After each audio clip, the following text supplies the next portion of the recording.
When a global drug syndicate is generating hundreds of billions, seizing a mere fraction of a percent does absolutely nothing to stop the flow. A fugitive Turkish organized crime figure living in Dubai completely altered the country's political landscape by releasing a series of explosive exposes online. And how he pulled back the curtain on Turkey's role in the global drug trade. But first, a look at a man whose allegations have been shaking Turkish politics. Sedat Peker, a convicted organized crime boss now living in exile in Dubai, has been dishing the dirt on members of President Recep Tayyip Erdogan's ruling party. In recent weeks, he's published a series of tell-all videos that have captivated the nation and turned him into an unlikely. These unauthorized broadcasts bypassed government filters, revealing how deeply state institutions are tied to international drug networks. Transnational drug cartels are no longer simple smuggling operations, as they now actively attempt to conquer entire regional economies. What they do, and while their primary business revolves around drugs, if you thought they stopped there, you're in for a rude awakening. The cartels continue to systemically seek to take over the entire vertical chain of several economies in Mexico, and not just illegal ones. But you might be confused why China is highlighted on this map, and that's because they are a key partner in this whole scheme for two very different reasons. By integrating massive legitimate industries into their structures, these organizations successfully disguise the path of their dirty money. At international transit hubs, passengers frequently bypass normal customs checks using calculated physical handoffs to move illicit fortunes. Airport. You are carrying a bag full of gold. I mean full. Gold bars, jewelry, chunks of raw, unrefined gold, full. Everyone from your flight walks towards possible control, but you wheel your carry-on bag the other way, towards the transit terminal. You sit down at a cafe, and a short while later, another traveler appears. He puts his bag down, picks yours up, and walks the other way. These low-tech swaps are incredibly effective, allowing syndicates to launder wealth across continents without leaving a trace. Traditional drug supply lines have been entirely overhauled by aggressive European organizations working directly with South American suppliers. Traditionally, the different parts of the cocaine business were kept separate. South American cartels would sell to international traffickers who would smuggle the drug around the world, but would usually sell it on to local criminal groups to distribute on the streets. The Albanians took control of the entire chain. They went out to South America, formed their own contacts with the cartels, and organized transportation back to their own suppliers in Europe, who would distribute the drugs for maximum profit. Eliminating local middlemen has allowed these syndicates to maximize their profit margins on global distribution networks. The southern border of the United States remains the primary absorption point for the vast majority of the world's cocaine. Our number one trading partner, and it is also the vector by which we absorb cocaine into this country.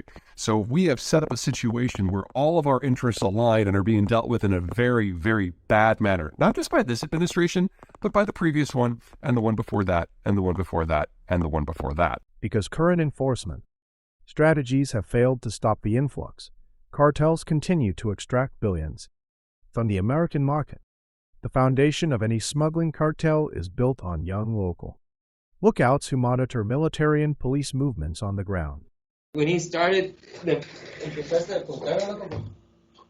he started as a lookout, which is like puntero is what we call here. It's when you watch out for the military and movement. That's usually like when you're a youngster, when you get in, that's the position they give pretty much everybody.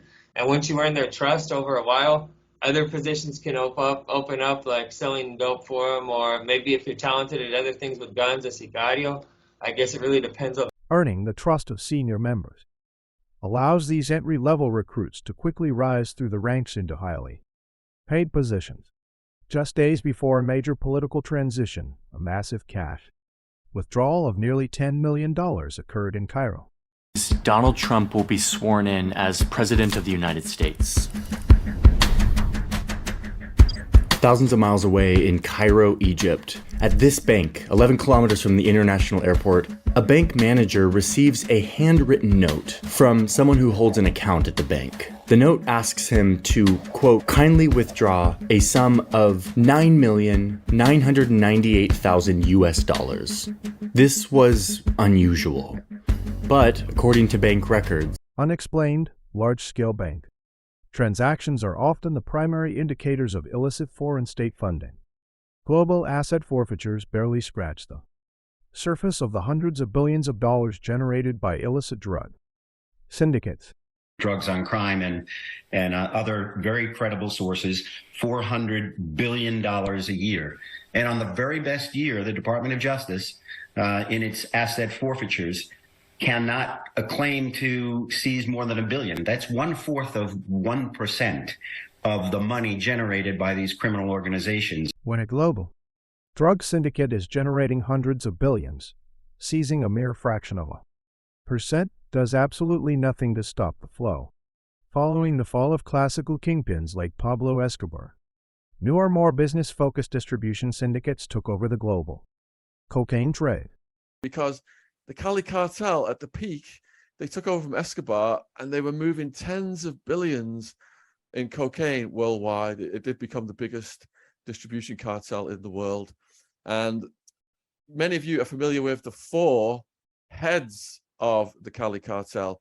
So you've got Chepe, Pacho, and then you've got Miguel, which is William's dad. These historic empires pioneered the highly decentralized and corporate structures that dominate modern smuggling operations today.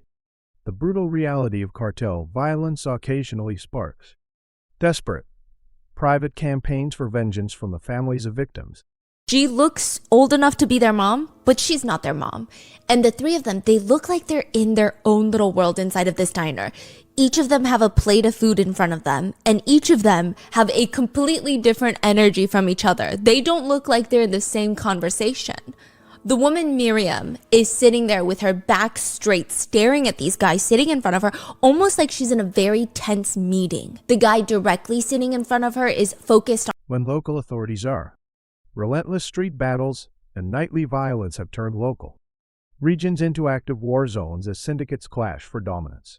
Violence erupts almost every night here in Sinaloa, Mexico, the heartland of one of the most powerful criminal gangs in the world, the Sinaloa cartel. Once led by the notorious drug lord El Chapo, this cartel is responsible for selling huge quantities of drugs to U.S. consumers. The cartels are waging war in America, and it's time for America to wage war on the cartels, which we are doing. The constant threat of violence leaves communities completely trapped in a crossfire between warring factions and the military. High-level cartels frequently recruit corrupt former prison officials to facilitate complex escapes and coordinate active enforcer networks. In terms of the latest narco corridor that we're interested in, that was set up by Miñoso. Now, interestingly enough, it's been taken over by Felix Camarena. Also was an ex-cop who at the time of Camarena's first arrest ran the Puente Grande maximum prison. Also made sure to help set up Camarena's first prison break. I'm not sure how it helped him the second time around, really, but Camarena did return the favor. Recruiting inside actors gives the syndicates an unparalleled advantage, turning state penitentiaries into safe operational bases. Vulnerable populations are often exploited by underground brokers who use outright lies to recruit them for high-risk operations. Business. They see these people as money. And because they're vulnerable, because there's nobody to defend them there, many of these people are also tricked into it. They will, even tell them, you're young, your kidney will grow back, which obviously is a medical impossibility. I mean, there are so many risks involved with these illegal surgeries that are performed by deceiving the desperate, organized crime figures insulate themselves from risk while generating astronomical profits. Historically, dominant militial eaters in regions like the Golden Triangle built massive private armies funded purely by refined narcotics. With armed bodyguards. Thailand, Burma, and the United States have all put a price on his head, but he's the most unsought of wanted men. He claims he's fighting a war to liberate the Shan people. America calls him a criminal. Criminal or freedom fighter, Khun Sa is accused of holding the world to ransom. He's established his headquarters at Homong, the gateway to the Golden Triangle, where Burma joins Thailand and Laos. These remote, militarized operations prove that complete control over local drug production can easily fund a private army. A convicted mob boss living in exile completely appended. Political stability by exposing his former allies online. Explosive. Peker claims these officials are knee-deep in drug and weapon trafficking. He talks about how Turkey has changed from being a heroin hub to a major player in the cocaine trade. According to Peker, Turkey is now a key route for moving cocaine from Latin America to Europe and the Middle East, and he says it's all happening with the help of powerful people in the government. This fugitive mob boss has become a YouTube sensation in Turkey. His digital campaign showed that no amount of state protection can shield corrupt officials once an insider decides to talk. Unregulated gold smuggling routes allow syndicates to move billions of dollars across borders with zero paper trails. This is how more than 400 tons of smuggled gold enters the UAE every year from Africa, worth around $30 billion. And here's the thing, once that smuggled gold is melted, refined and sold on the market in Dubai, it becomes 100% legal. As a new gold rush is taking over the world, driving up the price of gold to historic levels, the UAE has strategically turned itself into a... Once these smuggled assets are refined inside legitimate centers, they become completely legal and integrated into the global financial system. Major cartels use highly coordinated truck shipping and secret tunnels to bypass border checkpoints. Methods have been used to accomplish this. Trucks literally going through the US-Mexico border, knowing that if you just send a lot of them, some, if not most, will slip through. This is the preferred method of the CJNG. But there's of course also the infamous tunnels of the Sinaloa cartel, carefully dug to avoid any detection and to link up with commercial warehouses on both sides, making loading and unloading almost too easy. This extensive infrastructure turns international borders into minor speed bumps for professional smuggling operations. New distribution syndicates have expanded rapidly by securing direct supply lines from South America to Europe. So instead of purchasing these drugs from other drug dealers, they decided that let's move and let's gain those connections with South America and then ship these drugs in. They completely took over the whole drug trade in terms of cocaine. There'd been a series of high-profile killings and arrests of Albanian traffickers, stretching from Ecuador to New York to the Netherlands. This global expansion has resulted in violent clashes across multiple countries as rival networks defend their supply lanes. Smuggling syndicates rely on cash-intensive businesses, like agricultural production and real estate, to wash their profits. Happens is the cartels try to get into businesses where there's a fair amount of cash that flows through them. So agricultural harvesting or processing are relatively popular, as are things like real estate and rental properties. They're big fans of bars. What they do is they try to get a facility that has a lot of cash flow through, and then they just feed some of their drug profits through it and report it as income. Blending dirty cash with legitimate revenues allows cartels to build seemingly clean empires that are difficult to prosecute. In the underground economy, any compromise of operational security is met with swift and deadly retaliation. Oh yeah, if the soldiers catch you, they'll beat you to death because you're warning the cartels on their movements. And sometimes, firefights happen between the cartel and the soldiers. Soldiers lose their life, so sometimes they directly blame the lookouts. In other parts of the country, the lookout is called El Halcón, or the Hawk, because he's always watching. And there's a story about soldiers taking him up in a helicopter in a Black Hawk and throwing him out and saying, "You're a hawk, let's see if you..." Keeping street-level operatives terrified is the primary way cartels maintain absolute silence and control over their networks. Large bank operations frequently involve the physical collection of massive dollar reserves under highly irregular circumstances. bank records, bank employees did what they were told, heading to a vault full of US dollars and assembling stacks of $100 bills into 2 large bags. It all weighed about 200 pounds and comprised a large part of all of the US dollars that were in Egypt at the time, now sitting in bags in the manager's office. Until later that day, when 4 men showed up. Moving hundreds of pounds of. Historically, central banks have provided convenient, anonymous windows for exchanging massive amounts of foreign currency. True story. The Central Bank of Colombia had what they call the sinister window or the anonymous window. And people who had huge amounts of US dollars could go there and exchange them for Colombian pesos. At the time, it was illegal for any Colombian to have a US dollar account.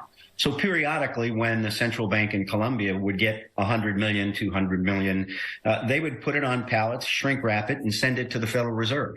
And his point to me... These officially sanctioned portals allowed illicit syndicates to convert their fortunes into local assets with zero oversight. Insiders are increasingly rejecting the polished, media-friendly versions of organized crime to reveal the grim reality on the ground. This story because I believe this kind of story has to be told so they don't repeat this, because that's the problem. No, my story is a little bit more critical. I don't glorify like Netflix does. I try to tell the truth of the things that happen in our family and in this organization. All right, and before we get to how this all began, then there is a story at the beginning of the book exposing the true impact of the brutal kidnapping of family members has driven desperate parents to launch relentless, private campaigns against syndicates. All of Mexico. Nobody gets taken by that cartel and gets out alive. Deep, deep down in her heart, Miriam knows the guys sitting in front of her, the cartel members, they killed her daughter. And deep, deep down in her heart, she knows that she will not stop until she takes every single one of them down for what they did. This pure, grief-driven focus has proven to be incredibly destructive to even the most entrenched cartel networks. Despite official reports of military success, the true landscape remains marked by high rates of unresolved disappearances. In the first 6 months of Sheinbaum's presidency, thousands of suspected cartel members have been arrested, and more than 140 tons of drugs have been seized. But the reality is, more than 1,200 people have also been killed in Sinaloa in the past year. Hundreds more have disappeared. An uncomfortable fact for the Mexican military. The staggering number of highly coordinated international raids have successfully dismantled key strongholds, recovering massive amounts of cash and weapons. Severe resistance, got into a big gunfight. I ended up killing Minoso.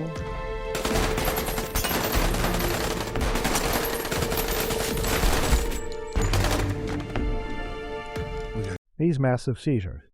Exiles have detailed how high-profile relatives of politicians established new smuggling routes directly from Venezuela. If you're a drug trafficker with some cash to spare, you can basically buy your way into the country, no questions asked. But who exactly are these powerful people Peker is talking about? His accusations go straight to the top of Turkey's government, and one name stands out above the rest. Peker claims that Erkam Yildirim, the son of former Turkish Prime Minister Binali Yildirim, is deeply involved in the cocaine trade. These systematic alliances show that the most successful drug pipelines are built through political connections. Global gold markets with low entry regulations naturally attract dealers looking to move valuable metals without scrutiny. Home to more than 20 gold refiners and 7,000 gold traders. It imports more than 1,000 tons of gold each year, and 2/3 of that comes from Africa. But here is where the problem begins. Most of the important airports in Africa have regular flights to Dubai, so it's also very convenient for traders to go there. And when they get there, they have very easy access to companies that are willing to buy the gold there. The massive gap between officially reported exports and actual imports confirms the scale of global smuggling networks. Smugglers have advanced from basic speedboats to fully submersible, remote-controlled craft to evade naval detection. Cartels still want to maximize their profit, so they've long been trying to get fully submersible subs, which we now know they have. It is almost impossible to find these subs once they're underwater, so they're almost bulletproof. But there is still one aspect of these submarines that makes them somewhat risky, since if they do get caught, the operators might talk and snitch on the cartel. This technological leap makes tracking smuggling vessels nearly impossible once they enter the open sea. The most powerful transnational syndicates maintain their empires by embedding themselves deep within the state ruling class. What most empowers the Albanian organized crime groups is that they're deeply woven into the country's ruling class. Former Minister of the Interior Samir Tahiri received a 3-year sentence for abuse of power. The court found he had inexplicable links to a distant cousin convicted of trafficking 3.8 tons of drugs to Italy. I think what's problematic for Albania is that they've actually tried very, very hard to be a good and compliant partner. When top government officials are convicted of protecting smugglers, it exposes how deeply corruption is integrated into the state. When top government officials are convicted of protecting smugglers, it exposes how deeply corruption is integrated into the state.